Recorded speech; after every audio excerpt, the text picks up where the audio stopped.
მაჟორიტარი დეპუტატი საგრებულო ანიჭებს ქუჩებს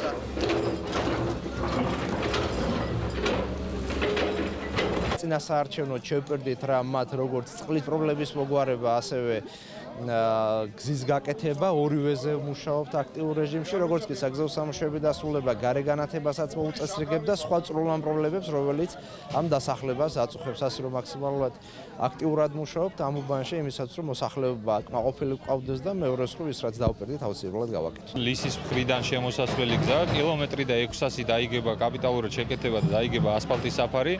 პარალელურ რეჟიმში დაიწყება წყლის ასე ვთქვათ სისტემის გაყვანის საკითხიც, ანუ მთლიანობაში სოფელ თხინვალას და სოფელ აგარაკს წყლის მომარაგების პრობლემა აღმოეპყრება. 66 წლის მანძილზე გზა არ აგვისტება, ჩემ ბავშვობაში მახსოვს რომ დაიგო გზა და იმის შემდეგ რა თქმა უნდა გახარებულებით ვართ და აღფრთოვანებულებით ვართ, რაც შეგვიძრენ რომ უნდა გაიკეთებინათ ყველაფერს გვიკეთებენ.